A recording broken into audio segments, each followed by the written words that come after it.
Bajaj and company. ಈ company start ಆಗಿದ್ದು ಬ್ರಿಟಿಷರು ಭಾರತನ ಆಳ್ತಿದ್ದ ಟೈಮಲ್ಲಿ 1926. ಈ ಕಂಪನಿಯ ಫೌಂಡರ್ ಬಂದು ಜವಾಹರ್ಲಾಲ್ ಬಜಾಜ್.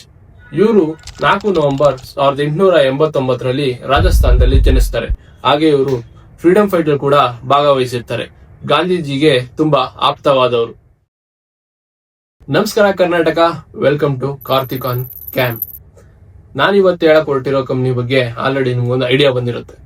ನಾನಿವತ್ತು ಮಾತಾಡ್ತಿರೋದು ಬಜಾಜ್ ಆಟೋ ಪ್ರೈವೇಟ್ ಲಿಮಿಟೆಡ್ಸ್ ಬಗ್ಗೆ. 1945 Bajaj trading cooperative private limited ನ ಕಂಡುಹಿಡಿತಾರೆ.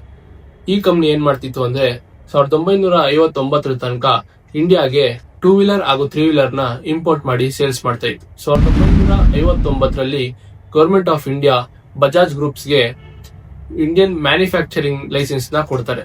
ಹಾಗೆ 1960ರಲ್ಲಿ ಇಟಲಿ ಕಂಪನಿಯಾದ ಪಿಯಾಜೋ ಬಂದು ಬಜಾಜ್ ಆಟೋಸ್ಗೆ ತನ್ನ ವೆಸ್ಪಾದ ಲೈಸೆನ್ಸ್ ಕೊಡುತ್ತೆ.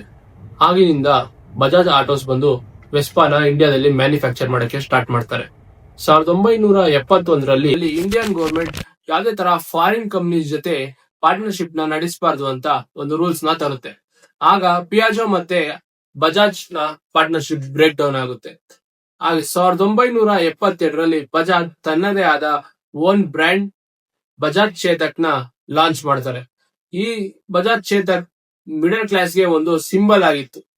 ಬಜಾಜ್ ಚೇತಕ್ ಯಾವ ರೇಂಜ್ ಗೆ ಡಿಮ್ಯಾಂಡ್ ಇತ್ತು ಅಂದ್ರೆ ಅದರ ವೇಟಿಂಗ್ ಪೀರಿಯಡ್ ಬಂದು 10 ವರ್ಷ ಆಯಿತು.